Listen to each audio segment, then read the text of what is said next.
Hey, Dakota.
Just what we thought we had it going.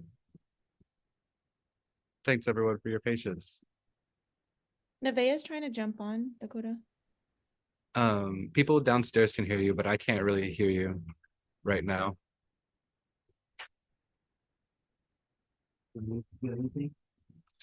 I think we're almost there. Is someone on the stage? No. Do you have mics with you? I think Melvin brought them down.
Apa Eda Menyetlu. We're still trying to figure a tech thing out. But thanks for hanging in there with us. It's wild.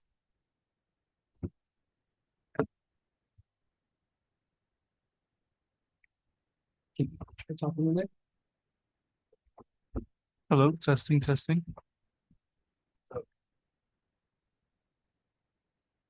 testing. You ready to come there?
There's my phone. All right. Okay, bro. I gotta run, man. Thank you. Appreciate you so much. Wow, man. Yeah. Hey, Jordan. Thank you, bro. Yeah.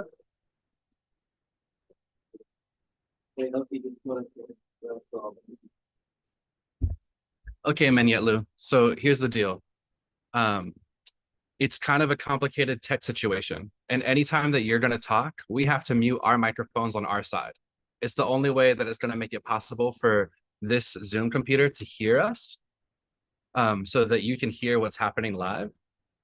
So if you need to say something, I need you to send a message to Jordan, either through the chat on Zoom or probably better through his phone, to say that you're about to speak. And we're going to try and write it live, best case scenario, okay? So just it.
Yep. Buenas.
Right. Could you go to the next slide on the laptop? Get to the next slide, please. Thanks so much. So, we did the maybe the second to next slide. 1, 2. Can we send some love to our impromptu tech person in the booth?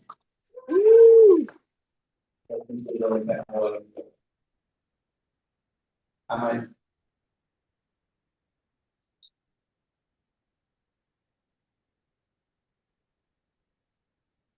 Maybe oh yeah. And then one more, please. So Mali'i is, from what we understand, the old name for Kantan CHamurita. And that piece of knowledge was shared with Sikuntu, Jeremy, by dᶻidᶻəlalič from Aloha, who's a practitioner of Kantan CHamurita. And Mali'i, from our understanding of the word, it means to have been seen. And it refers to our oral history because, as we've learned from many generations of CHamoru educators, what's been seen or what's before us is our history, right? So if it's before us, then it's been seen. And Mali'i is a way for us to continue to share what's been seen. And one way to interpret it is, both what's been seen by the people, but also maybe what's been seen in dreams, what's been seen and felt in one's intuition. And Mali'i is the process of bringing that forward. This project began as an exploration of Mali'i and the creative potential of Mali'i, not just, I shouldn't say that, but there's beauty in the traditional form of the practice that we absolutely have a responsibility to continue to care for. And there's so much information encoded in what we call the technologies of Mali'i. And can our tech person go to the next slide, please? These technologies of Mali'i, we started out identifying what some of them might be. So community, that is done in circle, is done by everybody. The idea of poetics, of rhyme, of wordplay, and of rhythm. Improvisation. And one of the things that we've been exploring in our group is improvisation as the space where the spirit enters, but it's also the space of imagination, right? And our Tetusi, dᶻidᶻəlalič, who just won this amazing international award. Can we make some noise for Julian? He's been speaking for years about this idea of the frozen imagination that our people sometimes have. And improvisation, it kind of begs you to trust your imagination. It begs you to trust your intuition. And that's one of the beauties of Mali'i. The idea of call and response, that truth is created through conversation. It's created through having a dialogue. And that dialogue happens in the community is really important. And also oral history, right? That this is how we keep our oral history. And that it is a way of building relations, both like strengthening our relationships by strengthening our perspectives, but also sometimes it's very flirtatious. You're letting somebody know, hey, like you, check you out, right? Or it's the opposite, it's very facile and it's like, hey, I don't like you. And I learned this, I learned this very well from our friends. There was one night we were at Joey's and we were playing Mali'i. We were going back and forth with one another. And it was very intimidating, right? Because I'm just a Chamorro language learner. And I'm doing Mali'i with Mr. Jeremy Cicada. And I was nervous and I said a sentence and I did a Mali'i verse. And then he responded and he basically was like, what the heck did you just say? Like, your Chamorro was completely incomprehensible, right? And I responded, hey, how dare you say my Chamorro is not comprehensible when you're the one that taught me Chamorro? And he responded, don't tell people, if you're gonna speak Chamorro like that, don't tell people that I taught you Chamorro, right? And there was a beauty in being able to have that level of conversation because, he was saying, hey, study up, get better at this. But if he had said that to me straight up and it didn't rhyme, I don't know if I would have been able to take it so lightly, right? And so there's a beauty in rhyme and the lightness that it allows us to have as a people, the joy and laughter, and also, doing collective work. And then there's a piece about conflict resolution, and I wonder, I forget if it's one of y'all that have a story about this that you've heard. From what I remember being shared, or do you want to share? Okay, from what I remember being shared, I think it was Uncle Manny Borja who told a story about seeing conflict resolution occur through Mali'i. That there was a fight that was about to break out, and it was an elder that started singing, and it stopped the fight, right? So I think that there's a lot that we can learn from Mali'i as a traditional practice, but also what it was asking us and having us do. Sometimes I think like, how much better would things be, and no offense to the LT, thank you very much for being here, but how much better would the government be if the debates that we were having were being done through Mali'i, right? If we were able to have more expanded conversation, and maybe if the community could be more involved in the conversation, right? And I think this kind of goes back to this idea that we're our own government. Because Mali'i is also the way that we governed ourselves. In the accounts about how Chamorros organized during the Chamorro-Spanish Wars, people would gather and they would, in the ethnographic records you'll see, they say they would do Mari, right? Well, Mari is a misnomer for Mali'i, right? And so this is a very ancient way of our people organizing. Can we go to the next slide? One of the things that came out of the process was how do we create through a Chamorro or a mapped out worldview. And this is one of the concepts that emerged from those conversations. And we could do a whole other heat to talk on just this. But it is an image that we wanted to show. As we've been exploring what is a Chamorro creative process. These ideas have been things that we've been playing with, we've been exploring and experimenting with. And then one more slide, please. And then as Hilatan was sharing, the Mali'i methodology, this idea of bringing all of these different artists together, is like, how do we create a process that people who are not necessarily practitioners of Mali'i, everybody are still on different levels of language learning, but how can we bring out this ancestral worldview through our different creative practices? As carvers, as chanters, as dancers, as visual artists, as fashion designers, as video makers, as contemporary dancers. And this was one of the processes that we explored in one of the iterations of Mali'i, which, can we go to the next slide? Brings us here. So this is the timeline of things that we've accomplished in the last 5 years. And it started, the Mali'i project started with a personal curiosity about Mali'i and its relationship to me as someone who's exploring hip hop, and then evolved into this cohort. The third dot from the left there is the original Mali'i cohort of folks who engaged in the processes that I just shared about through conversation, through the sharing of chant, the sharing of our practices, and it evolved into multiple iterations across time. Part of it is that we started this process during COVID, and then the other part of it is that we were intentionally wanting to bridge the connection between people in the homeland and people in the diaspora, right? And so by continuing to have conversations that connect the thing that colonization has attempted to disconnect, and to do that through our creative arts. And so we were able to produce an art exhibition at the Pacific Island Art Museum in Tonga.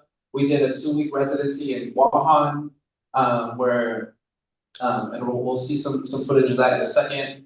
We've produced a couple of short films. We had a artistic residency at Rosie Sina's Dance in Minnesota, Makoche, Minneapolis.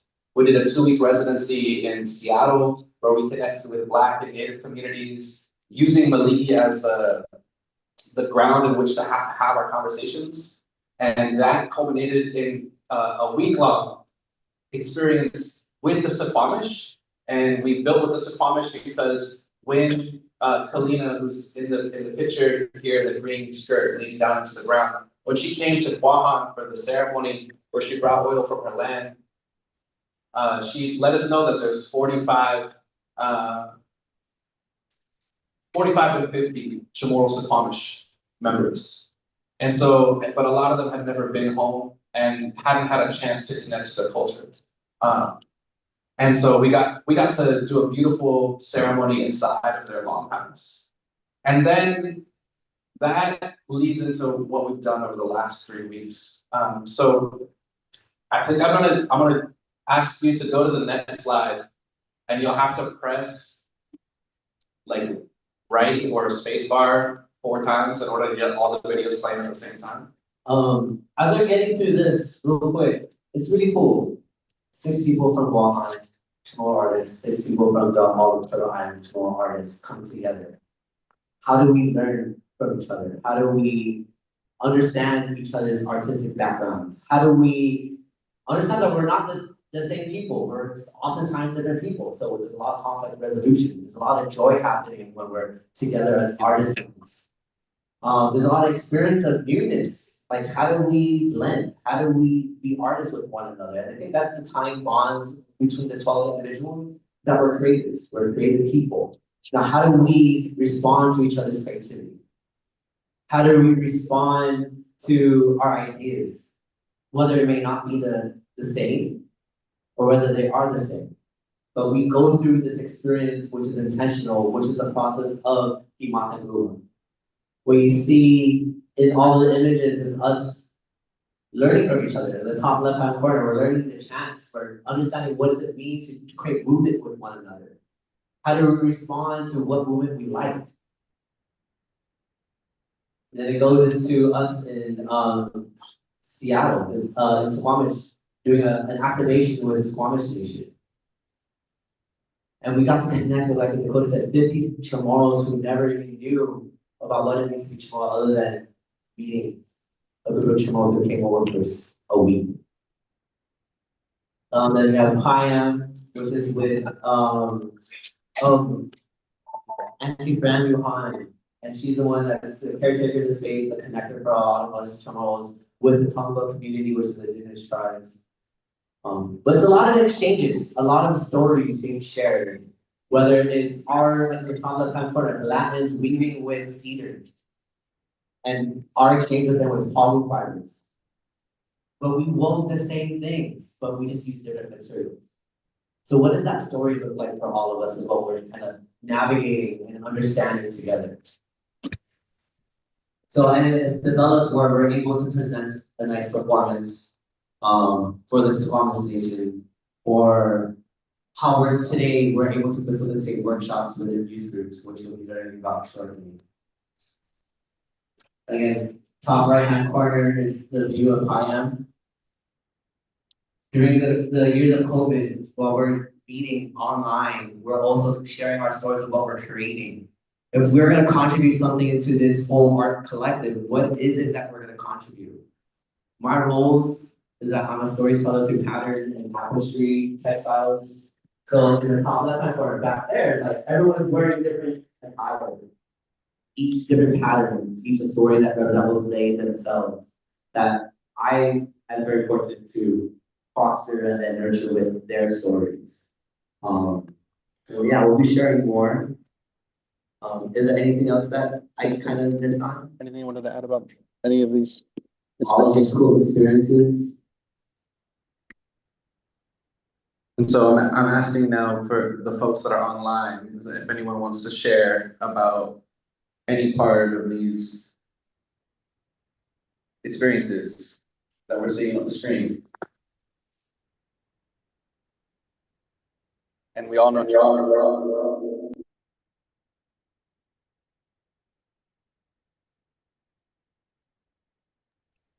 I'm going to volunteer Rowdy.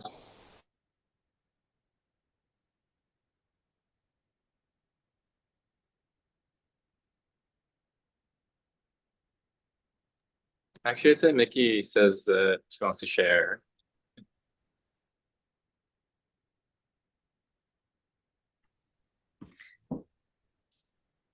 Are we on now? Okay.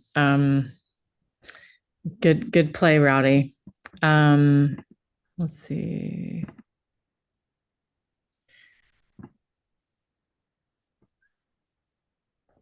I'm just trying to turn on my video. Okay, greetings everyone. I don't know if you can see my face. Yeah,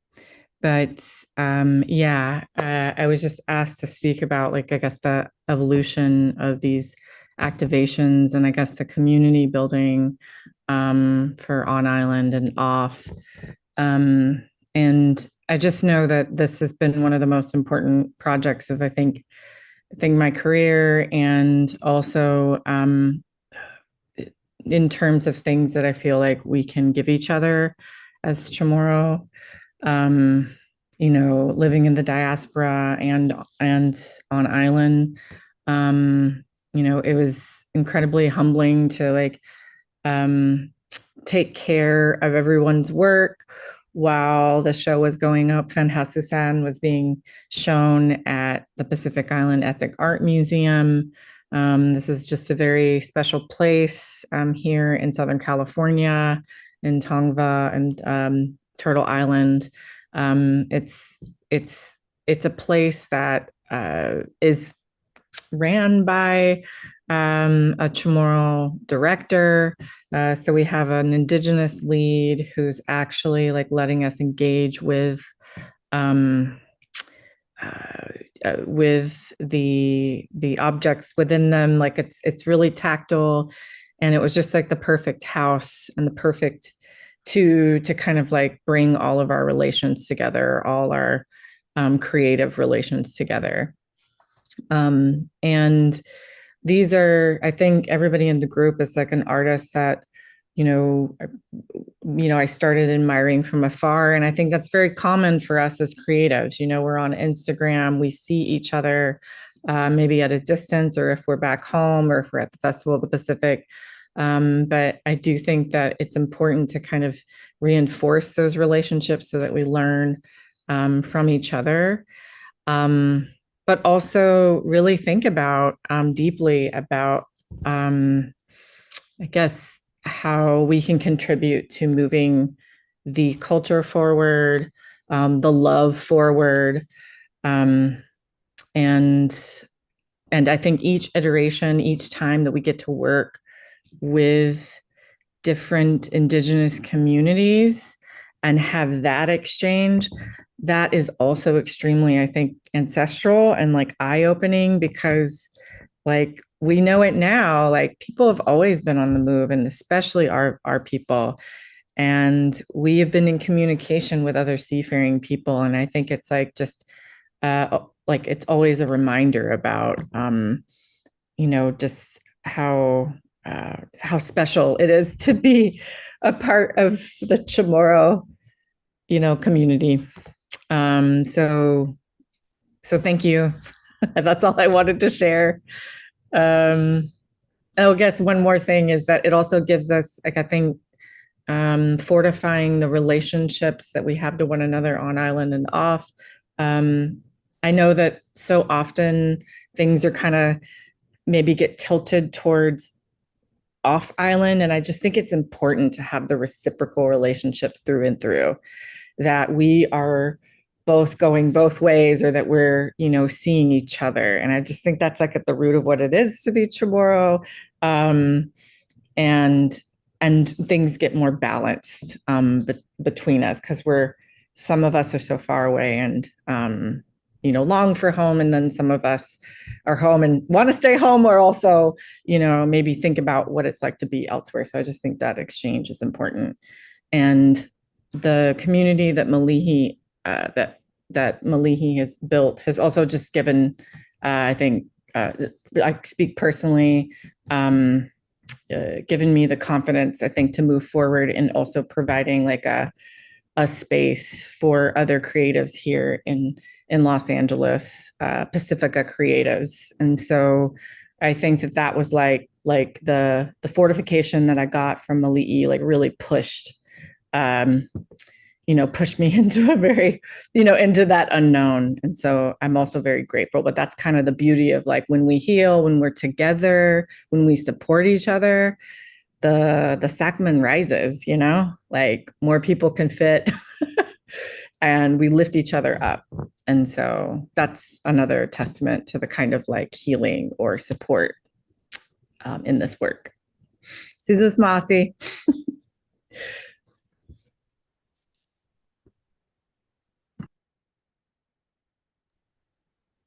Nama Asi Mickey. Hi. Hump day, Bossy Rowdy. I am calling in from Coast Salish territory, also known as Seattle, here in the Pacific Northwest. Yeah, I'm part of the diaspora, but have been grateful, or have a lot of gratitude for the ways that Mali'i has been able to bring me back home. I left Guam in the year 2000 when I was 18, and I haven't been back since. Well, you go back and forth every time, but I think what I really appreciated about Mali'i was that when we all got back to the islands after a year or so of meeting on Zoom, that it was a way for me to come back excited to the islands. I think in my experience, a lot of the times going back to the islands are their funeral, someone's gone. It's not a lot of happiness sometimes going back. And I think that's, for me, in my own personal experience. But coming back from Mali'i, being like, oh, I get to come back and pray and dance and live and just express the Chamorroness that I never got to. It was really a turning point for me in my work and my art. And I think it was such a beautiful way to see each other, right? I think sometimes we kind of give each other like this idea of what Chamorroness is.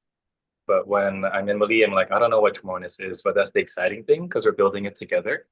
Right, I think there's a lot of things that we're told we're supposed to be, how we're supposed to act, dance, move, pray, honor. But I think Mali'i is allowing us to uncover things, to be our own, like, I remember Dakota years ago made this group called Archaeologists. So we're kind of like archaeologists of our own cultures, and how do we also research and contain that and share that with others so we can expand this research and knowledge, right? So yeah, so all of these experiences you see are all over places, East Coast, West Coast, on the islands, and we're all meeting people where they're at, which I really love about Mali'i. We're saying this is what we have, and we'll meet you where you're at, and how can we build something together that's unique within each of those spaces. And so I'm excited to bring when Mali'i comes back to the islands again, and to meet all of your beautiful faces. Actually, we can't see any of your beautiful faces, but I know you're all beautiful, and we're loving you from afar. So that's all I got to say. Sana mas.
and raised this island. And whichever path is on, we just do what we gotta do. But as, again, like with my roles in the league, is to create pattern stories. And in the process that you saw was the quantification. I was already making pattern stories for each of the Maliki members. And when I was making a pattern story for St. Jeremy, and his, what does that look like? What does that mean? We had this conversation. We had to, you know, I was going through my creative process and what that looks like for my artistry. How do I fulfill this responsibility that I'm telling myself I have? So with Jeremy's data, his story kind of came through in his dreams. 3 things visited him. The year that he was with Dakota in Oregon, going through his treatment. Then he visited us and I asked him the questions. So 3 things that came to him in his dreams. First was the turtle. And for me and my relationship with the turtles and how Jeremy shared it with me, turtles hold so much value and knowledge, so much wealth. To have turtle is a sign of wealth.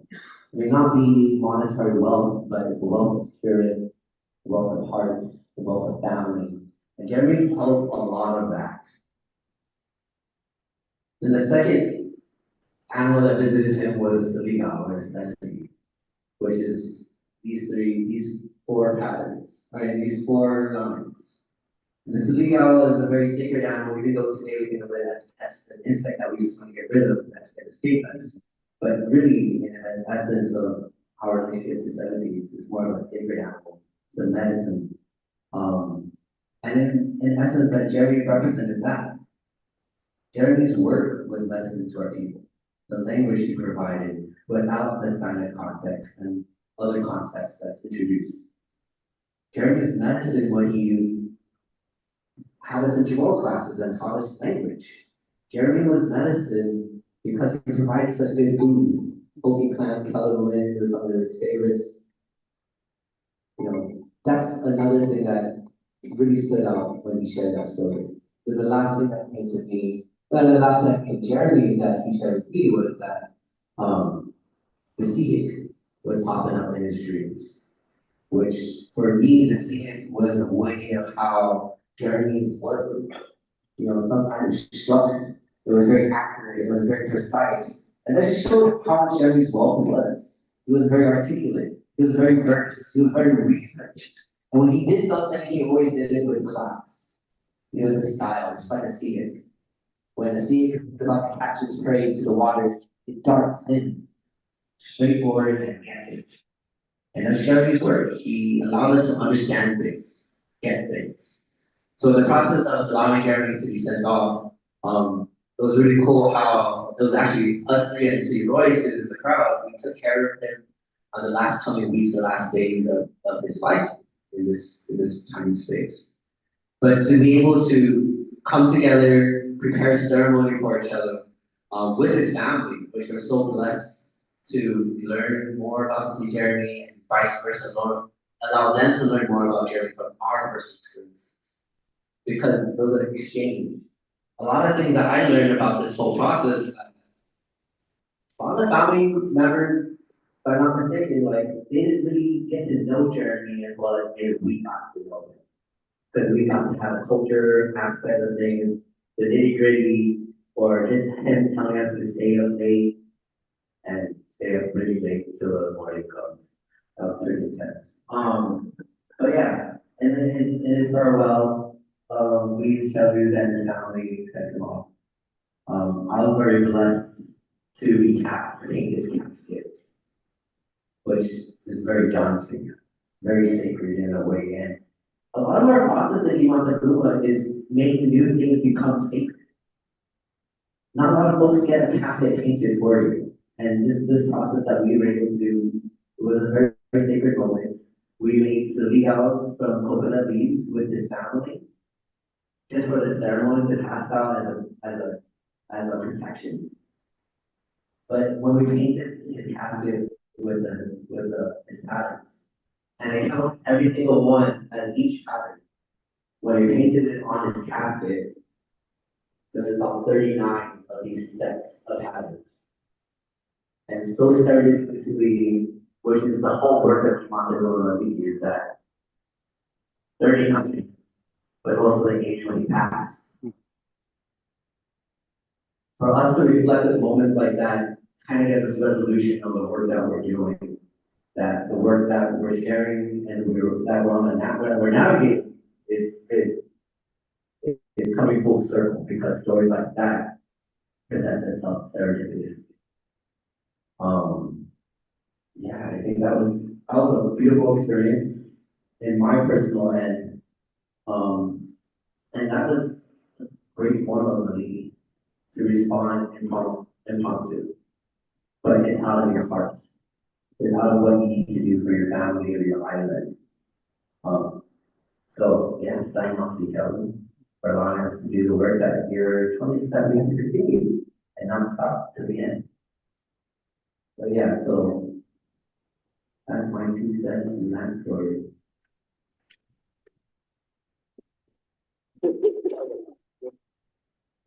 I'll just share shortly that one of the profound moments for me in that process was there was a moment where we were gathered at the front of Joey's house, Matan Guma, and all of that work was happening. We were chanting the chants that he had composed. We were praying for him. We were weaving, and we were making offerings that we would use on that day. And so, you know, this work of reclaiming culture for us, I think it sunk in a profound way for me there. Can you go to the next slide, please? I want to pass the floor over to Sahi, who can share a little bit about this experience for us here in Wabanaki. And these will go out. Thank you.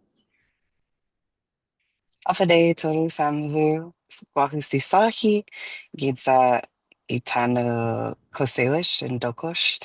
I'm in Seattle on Coast Salish territory and so honored to be here and to be able to like speak to folks back home and anyone that's tuning in live. We as Mali'i is a project we're invited to do paddle or canoe journey with the Wabanaki tribes in the Northeast and also known as Maine. And the reason we were invited to do paddle was, and what I've learned so much through Mali'i and also from Dakota, is to really place and center our Indigenous communities, our Black communities, to build this work and to be in solidarity with many movements. And as Indigenous people ourselves, we know the importance of land and water. And to be invited into a space means we also need to connect and be invited by the people of the lands that we are visiting. And so our connection with Colby College, which will be doing an activation and exhibition next year, I believe other folks will be able to speak to this after me, but we asked if they could connect us with the people of the land in the Wabanaki territories, and we were invited to do paddle. And it was my first paddle ever. Being in the West Coast, canoe journey happens here as well. And there's so many tribes that, travel together and meet each other on the coasts in different parts of the waters. And so to be invited was such a beautiful experience. And it also, like many things, it was new. And as CHamoru people, I kept laughing, we didn't know how to canoe very well. Which was funny and ironic, right? Because we come from seafaring and navigators, and maybe that's just not my role, and that's okay. But a lot of folks were so helpful and so welcoming to us. And I think the process in which to learn to paddle was also the ceremony of connection. And I was able to bring my son with me on this paddle, and his name's Elijah.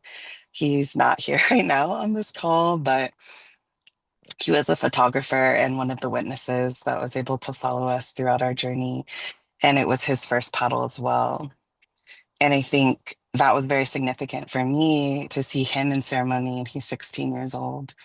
And I think a lot about the intergenerational healing that we're doing when we're not only connecting across, you know, like Indigenous communities, but to be in space with children and young folks and our elders, right, to teach us and to be visitors on other land. The presence of children continues to remind us, right, of why we do this work. And it meant to me a lot to me as a parent to be able to just witness him be in ceremony. And he learned so many of the chants by just repetition and listening and being invited and mentored by so many of our Menyetlu. And also for him to also be able to experience and learn from other Indigenous practices and see the parallels that we all hold. Our connection to water, canoe, the land. Folks were weaving sweetgrass and, you know, weaving things from ash trees that, you know, were also being impacted by the logging industry in Maine many generations ago. And to also just witness and hear from many of the Wabanaki peoples the resistance for land back that a lot of people are doing. And in Maine specifically, they're one of like the larger tribes that are, you know, leading the land back movement in Maine. And so being asked to speak on this, I think I just want to like remind us as our people, like we have so many models, right, of people doing this work and doing resistance work and revitalization work, but also remembering our connection to land and that as visitors in others' lands, you know, for me in the diaspora, and being CHamoru and being Indigenous, I love to learn from our other Indigenous relatives, to learn ways and means for us to also reclaim so much of our land and so much that we're continuing to learn and remember.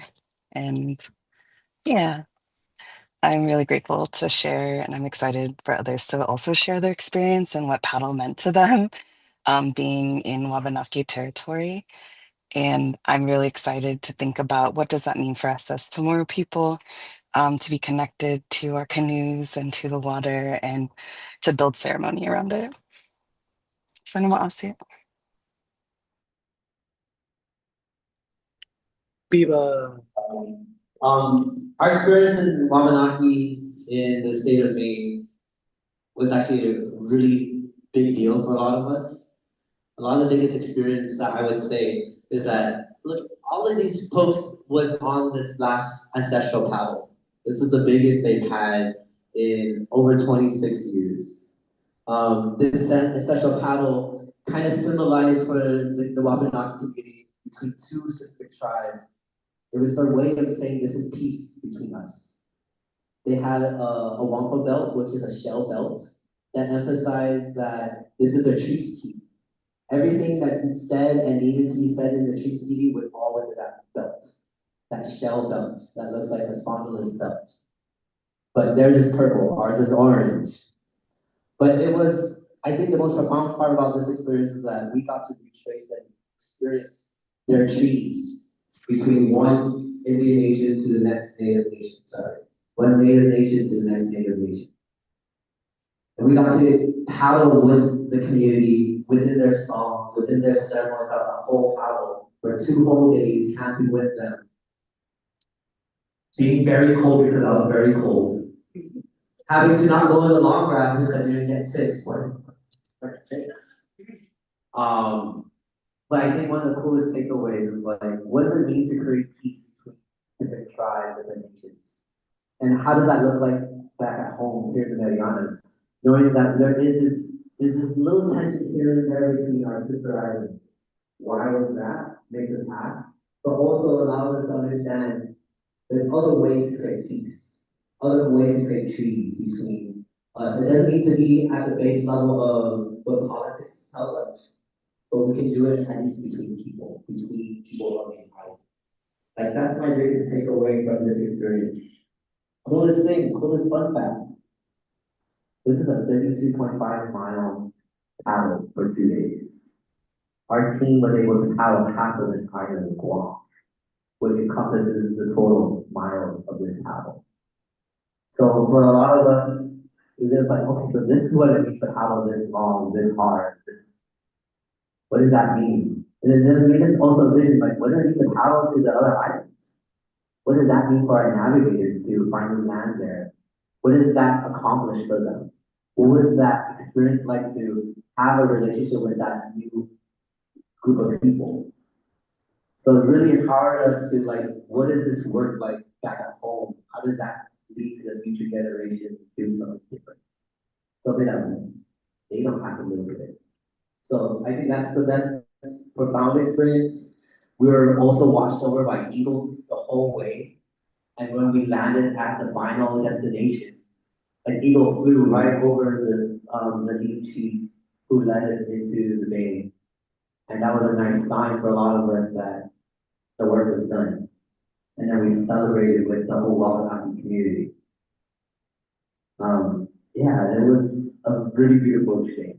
And if you ever have an opportunity to do any kind of changes with any of your community, please represent us. However you need to do it in good faith and engage humanity with an act of knowledge. We need more representation outside of home so that we can build our relationships stronger than ever. Amen.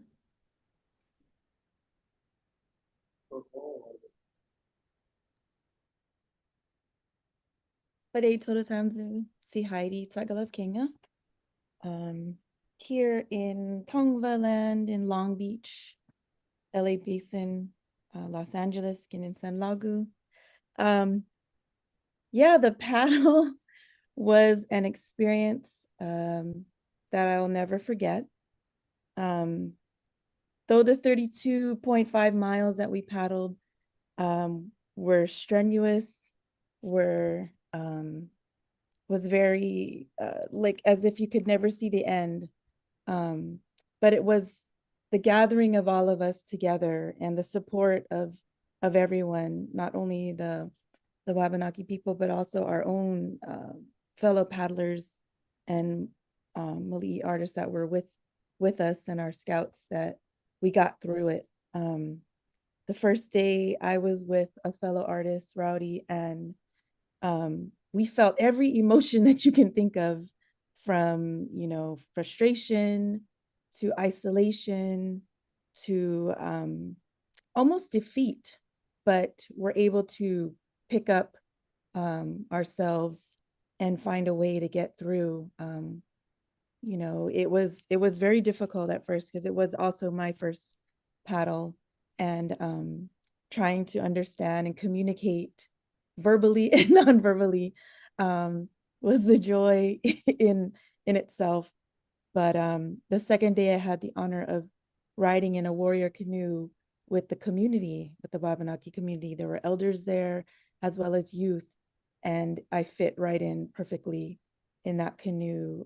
We shared chants together, and at some point too, there were some, you know, there were some times where it felt very dangerous, where we could see that the water was very deep, and the waves, we could see the white caps, and, you know, fear did set in.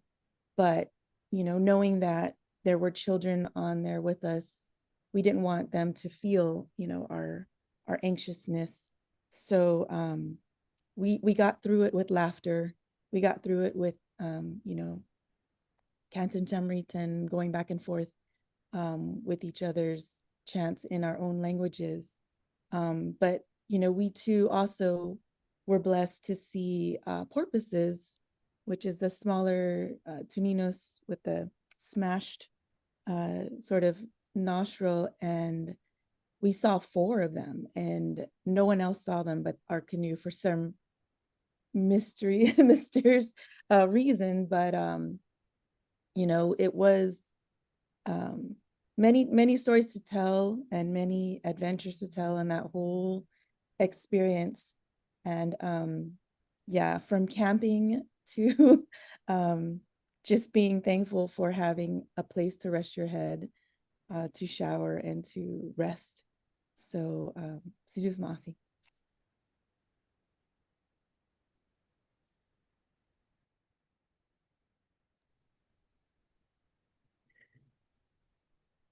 Hafide Gwahusi Jaina, calling in from Coast Salish Territory, also known as Seattle, to share a bit about what Mali'i did here in Seattle.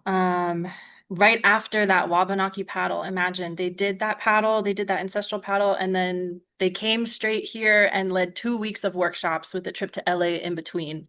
And so what happened here in Seattle for those 2 weeks was a series of workshops with CHamoru people from Guahan, CHamoru people from the diaspora of many ages. We had kids, we had Dakota's nieces and nephews, we had elders, and we gathered at the Yeha Indigenous Creatives Collective, which is a woman native ran space. And so we gathered to chant and to talk story and to share creative practice. And many members of this cohort shared their knowledge with people, and it culminated in an activation at the Seattle waterfront, which is like a very popular, like almost like a tourist destination spot. And we did ceremony in the middle of it all. Like we did ceremony on a pier by the water.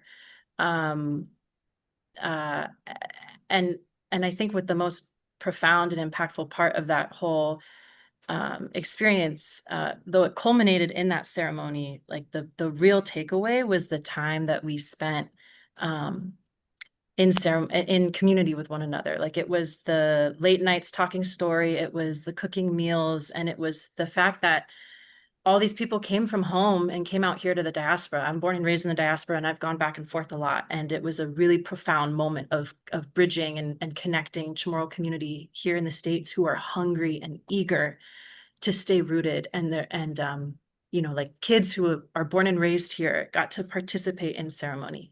And so that was a really beautiful thing to experience. And in the middle of it, they went to LA and did some really awesome things. And I think some other members are going to chat about that. So I believe I'm going to pass it off to whoever's going to speak next.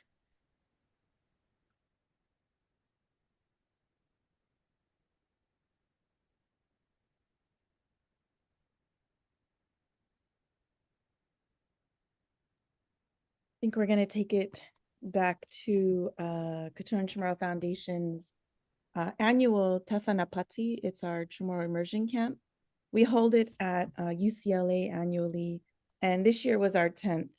So we had the opportunity to bring all of them Matan Guma artists to facilitate, I think, at 10 workshops with for nearly 30 kids, ages 12 up to about 22, 23. And they spend 3 days and 2 nights on campus, and they get to experience, you know, the campus life. But this year they had the opportunity of really getting to know who they are and the symbols that, you know, they can share and develop and show as part of their makeup.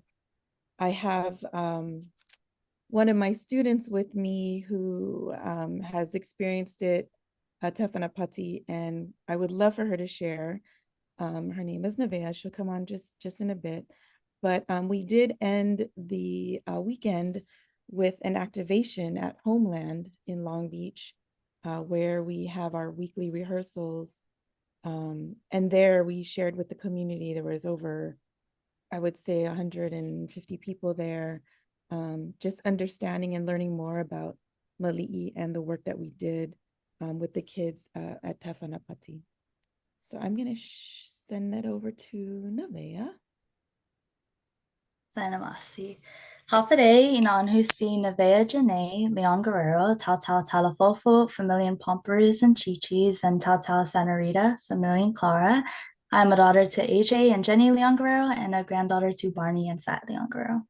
It was through my Fafanagui, Sina Heidi, that she introduced me to Dakota and Guma for the Mali'i project. As you just heard, this summer I was able to attend and help out with our annual Tovaangar camp, where Matan Guma taught workshops to our youth for the weekend. These workshops included the CHamoru language and artistry. It was just such an incredible experience to be a part of, and especially heartwarming to see us youth, like my fellow brothers and sisters, connect with our CHamoru culture and practices through song, dance, and chant, but especially art. It's something that I know a lot of us don't take for granted because some of our children have never been able to visit back home. And so they don't really know what that experience is like. But to have education or educators from our island and in the States come to teach us about our culture, it just helps us form the connections with our CHamoru identity. And it's a blessing. And also, we just had so much fun along the way, from working with Polksy to printmaking, and even learning a chant about Guihan Takaga, written by Uncle Jeremy Cepeda, that we were able to later perform at one of the largest Pacific Islanders festivals known as PIFA. But I'd say through all of this, what's meaningful to me, especially, is how every time I practice my culture, I feel connected to the CHamoru community and my ancestors. I've learned that no matter how far I am from home, I carry the CHamoru blood in my veins with me wherever I go. Our group's motto for KCF is Gi Kinalam Tensa Tahagu I Ihaletsa, which translates to in our movements, we reach for our roots. And so it's through this I've learned that I feel it's my responsibility to not only learn from my elders and those around me, but also so I can pass that knowledge on and help keep our culture alive for future generations, which is something that the Katoon CHamoru Foundation and Matan Guma has taught me and aided me with in connecting through my roots. And then after that, I was able to join them on the progress to Seattle, which was such a fun experience, getting to know each one of the members and just know their story, personal stories, but also their artistry and what they do, like what they're passionate about, and being able to share that, and also our CHamoru identity. It was just so special, and it was my first time ever being part of that ceremonial side of everything. So I was just so glad to be there and learn so many things and just have such great connections. And I know a lot of people, especially in ceremonials, it was so emotional. It brought tears to everyone because they could just feel their ancestors talking through the certain songs and chants and things that we did. And yeah, it's just wonderful. So thank you for hearing about my experience, and I hope you have a blessed day.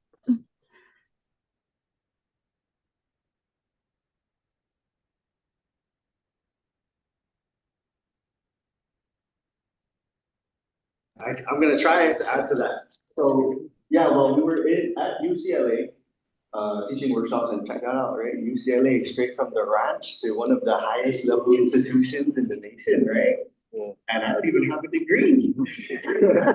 So that was really cool. I got to contribute a little bit from my background. So me as an artist, primarily, I am a CHamoru jewelry carver. I'm a third generation carver. I also work with stone, bone, and wood.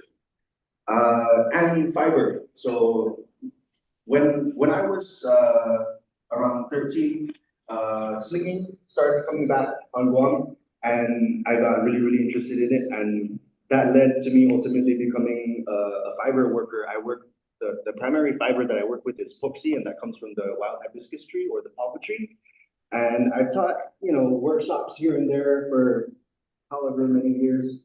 And it was really cool. This time I got to go out there. We got to bring Polksy and let these youth like really interact, with the materials. This is raw material from their home. It's made, grown, and maybe it's an agricultural hazard or something, but it's okay because it's for the ultimate good, right, of our culture. And so we got to do a rope making workshop, and it's really interesting because rope, you might think, oh, it's so insignificant, right? But really, if you think about it, 1,000 years ago, rope is what held our entire world together. Rope is what allowed ancient Chamorros to sail here in the first place. But even before sailing here, rope allowed them to build the canoes to enable them to sail here.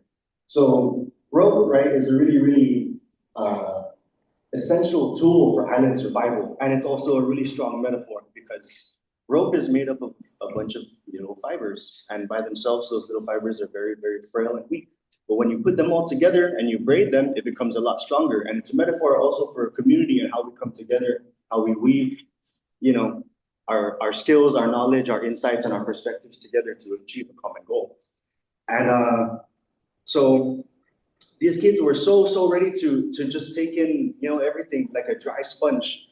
And you can tell that, they learning rope making had a really, really profound impact on them, right? Because when I got them to realize that without rope, you wouldn't have a nice dry house to sleep in. Without rope, you wouldn't have a means to feed yourself. I think it really connected a couple of dots for them. And it's really interesting to see how these kids are so ready to engage and so ready to interact, and they're so curious, they ask questions. And it's like you take a fish out of water and it's gasping, right?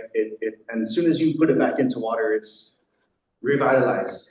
And one observation I made is that, like, here on Guam, I'm lucky to have been raised in CHamoru, in the land, on the ranch, in the ocean, and on all those things. And I have all of the context for, what it means to be CHamoru. But for some people, like these kids being born and raised in the States, they have so much far less context and so much far less access and resources, right? And they just want to know who they are. Whereas sometimes here, our kids, no hate on our kids here, I love them all, but sometimes they take it for granted. They don't realize, how badly some of these kids would trade places with them in an instant, And so, yeah, when we finished all the workshops and we did everything and we did a community share back at Homeland, each one of the participants came up to the front of the group and shared about their experiences, And one member in particular was brought to tears. She was holding up her wrist like this and just showed simple rope that she made. And she almost couldn't even get the sentence out of her mouth. She was just saying, I made a rope, and it was so sweet because, like, something as simple as a little rope, no beads on it, no pendant, nothing fancy, was able to impact someone so strongly and make her feel close to home, And I think that's really important. That's really, really, really good healing work that needs to happen.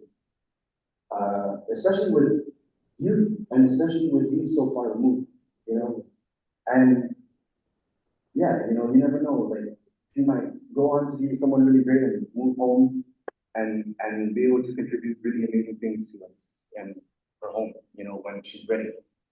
And yeah, it was really, really cool to experience. Also, I'm really, really blessed to be charged with the responsibility of stewarding ancient artifacts.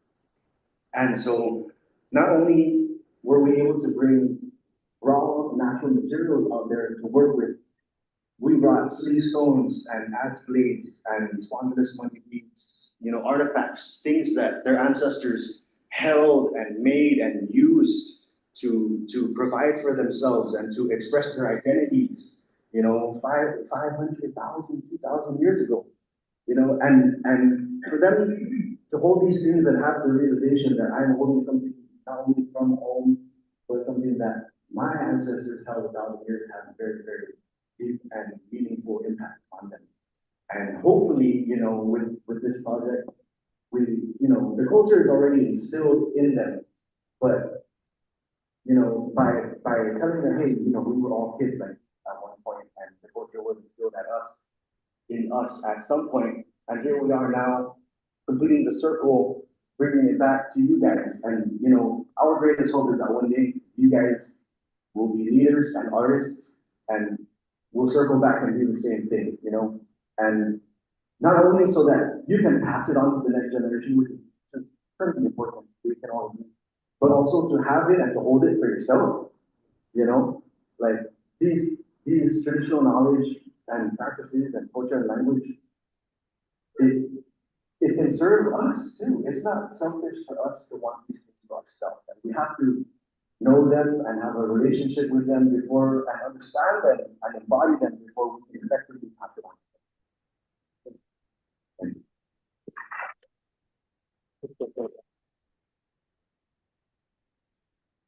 Wow.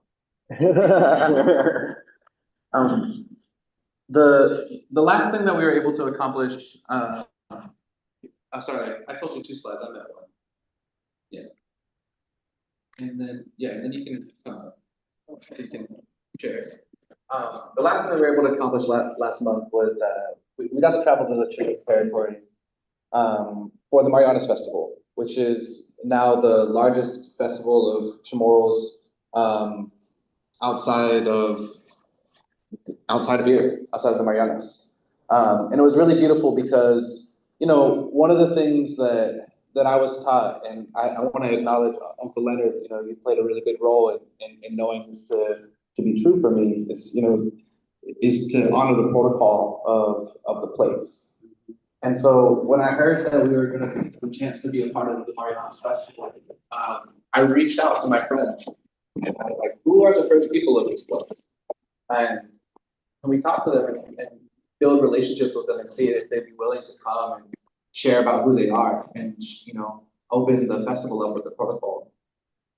And this practitioner here, Felix, was up for the task. And we actually spent months being in touch, having extensive conversations and trying to figure out, you know, what makes sense. And then for me to relay that to the organizers. And Felix was so culturally grounded that his first thought was to reach out to the family who actually belongs to that physical land that we were on. And so Felix brought the descendants, the Jones family, to come and be there at the festival, opened up the festival in the language of that land. And then we had the honor of hanging out and getting to know them and hear the stories of their ceremonies. And it was really, really beautiful. So maybe we can go to the next slide, and then I was trying to get you to come out. Oh, go ahead. One cool thing I want to share about it. So after Felix did the land acknowledgement and the people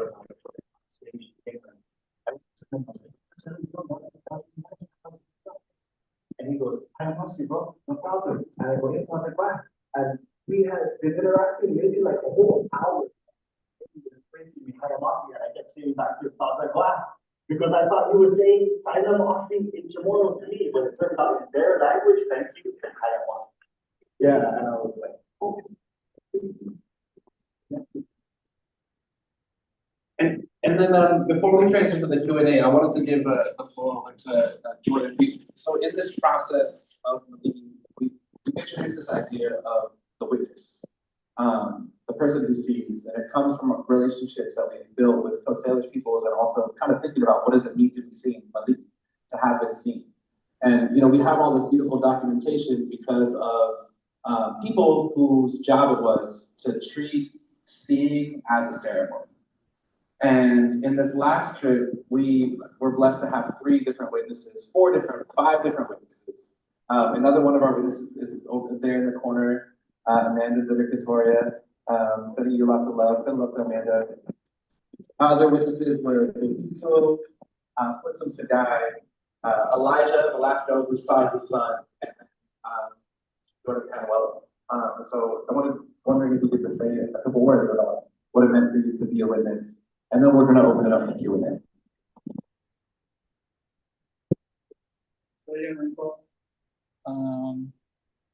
Yeah, I was up there doing something. I was looking at this particular timeline, and I realized that I've actually been doing the role of witnessing for, I think, 2 years, even before the actual Wabanaki trip. And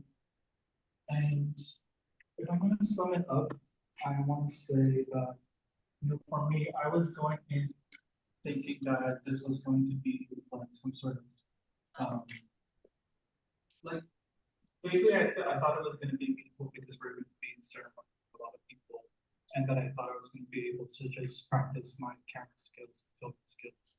But of course, it turned out to be so much deeper and meaningful.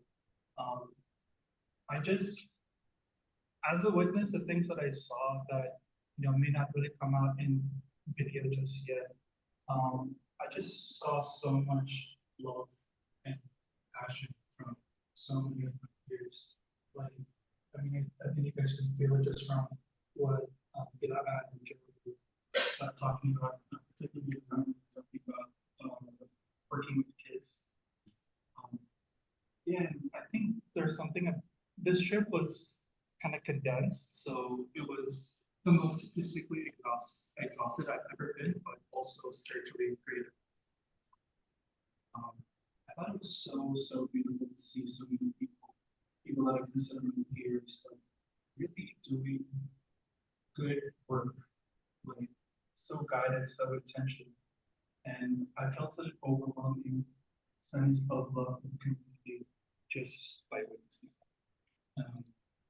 And I think there were so many times when we did many of these ceremonies where there were just so many tears, and sometimes people just didn't know why.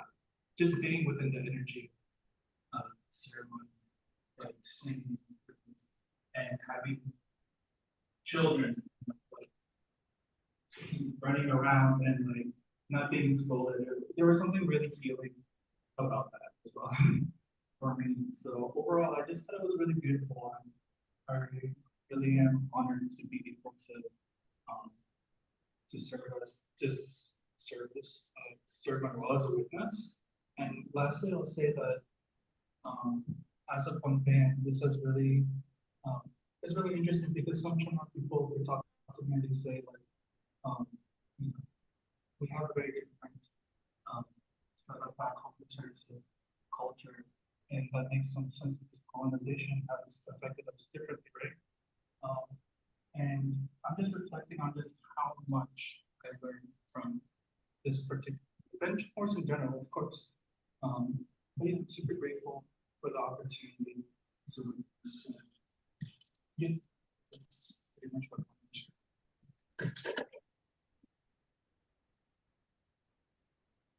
So now that y'all have been through a marathon of stories of 5 years, thank you. Thank you for sticking with us and hearing us out.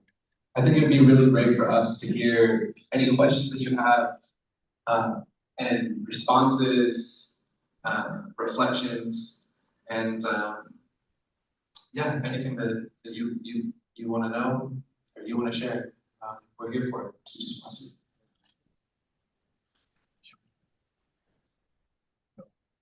just just want to say this is a dream come true for me to see. I retired from children's mental health, and in 2002 we went to Portland, Oregon, and there were Native American children who had been picked up from the streets in different places around the country, and they were like the Northeast of the Northwest children, and they had been taken to the reservations, and I remember when they were asked what helped you the most, they said the singing and the dancing. And it completely turned their lives around. And when I was working with children's mental health, it was my dream to be able to provide cultural experiences for the children we were never able to do it. I'm so thrilled. I cannot tell you how happy I am to see this. It's so important and it's a lifetime thing. You know, I come from Irish background and I brought a star back from Ireland from the center where our family is born from a whole century monastery. You know, your culture is in your heart and where you're from. It's just in the Lord. It will never die, you know, from one generation to another. So what you're doing is just probably one of the most important things in life. And for healing,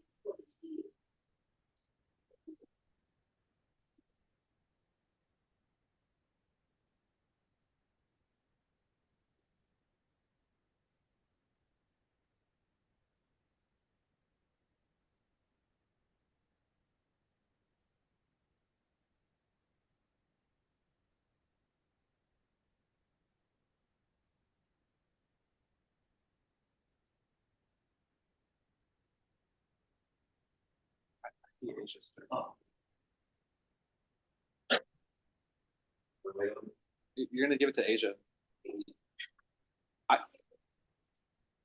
I see you stirring. Oh my gosh, I knew I would cry. Hi everyone, it's actually my second day on Guam. I'm here for the weekend. I came from Saipan. Thank you, that was so beautiful. I wanted to say, you read my mind because I wanted to share something, but I was like, no, I'll give everyone the mic. I'm born and raised on Saipan. I just moved back after being gone for 23 years. And I wanted to say that I was the keynote for Well Fest last year. And so they flew me out and then I was like, okay, I've been away from home for so long, let me just pop in Saipan for like 3 months because I'm a nomad. I just started my digital nomad journey, which means I just hop from country to country. I work from my computer. And then I saw Matan Guma's opening and closing. And I was like, I need to go back home. And so I went home just thinking I was going to be there for 3 months. And then I was like, yeah, no, I'm moving back forever. And so I launched a nonprofit, my dream nonprofit back home in the CNMI is for holistic health nonprofit. But I just wanted to share that the chanting in the opening, it like whispered to me, like, this is where you need to be. And so I've been very blessed to be able to move back home and not have to take a pay cut, because as I can, when you move back home, you're risking, getting a pay cut. And so I've been blessed in my life to be able to not have that. But the one thing that I did want to share, so thank you for that whisper to come back home, it was divine.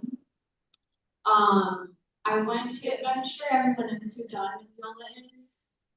I found out he was my uncle, shout out to my uncle. And I asked him on the first year that I got back to Saipan, I was like, well, it kind of doesn't make sense because I just started my nomad journey and I let go of my lease, my car, my belongings, everything, and I'm getting this nudge to stay home. And he said, the feeling that you get and fulfillment that you get back home, people search their whole lives to find. So why would you leave? And I was like, wow, okay. And then the next week I watched my nonprofit. So just wanted to say thank you. That was your presence, your organization's presence led me back home. That was one of the most important.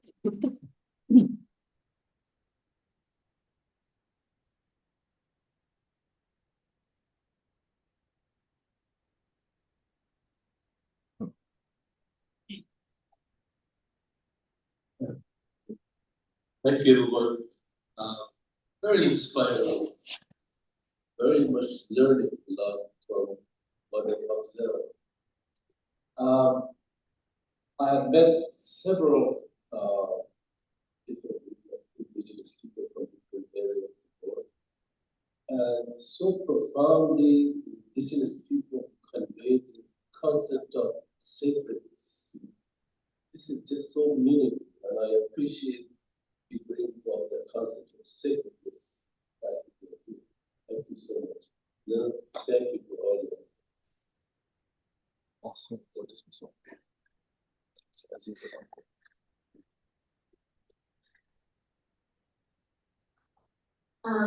I really want to convey my gratitude for the people presenting today and for the Guam Museum, because even though I am CHamoru, I grew up here my whole life, my family very much, especially my closest friends figure very much had a sort of disdain for our culture and who we are, and came here alone today.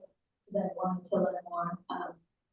I'm just very grateful to see that there's other people, adults, or elders here, especially our parents who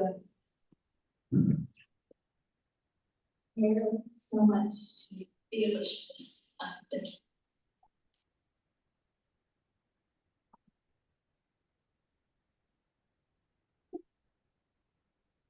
Anyone else want to make me run?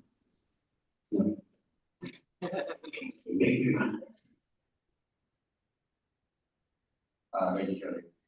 So this whole time it's been very interesting seeing the community building that you're making with other indigenous peoples and with the diaspora community.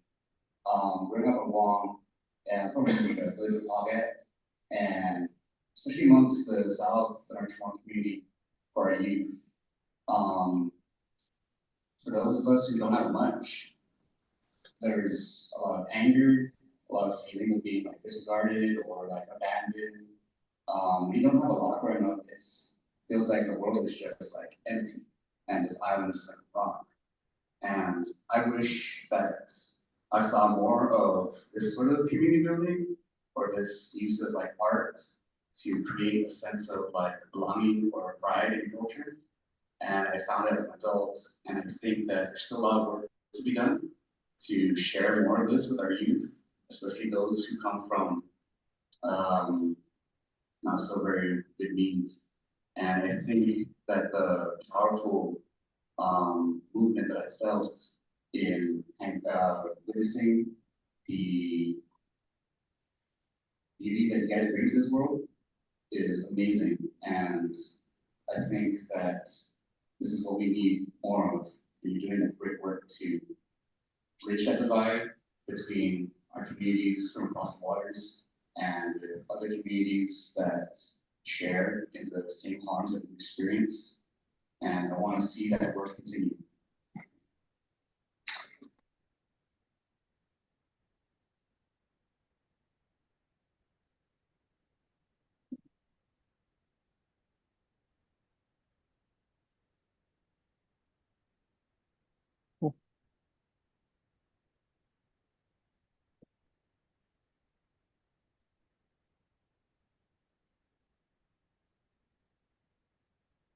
Great. Oh. All right, let's Thank you. What he said. Thank you all very much for coming today. I know one of the questions that I have for you all, which I won't ask and make you answer now, but maybe you could share with us on your way out, is I was anticipating this question of like what comes next for us. And I'm actually curious to hear what y'all think about that. So as you're on your way out, maybe stop us and have a have a little chat. You can visit Joey up at the front, who's got chant booklets with the chants that Jeremy shared with us that we're selling for the benefit of our organization. We also have some prints from Joey. And yeah, we want to thank you all again, for taking the time to spend your Saturday morning. It's the morning, it's a Saturday. I mean, there's so much that you could be doing right now, but you're here with us, and so thank you very much. I know a lot of you here, a lot of you are very busy and very committed and doing a lot of good things, so it really means a lot that you've spent your time with us. Yeah, so situ smahasi, and enjoy yourselves, and please come and have some conversation.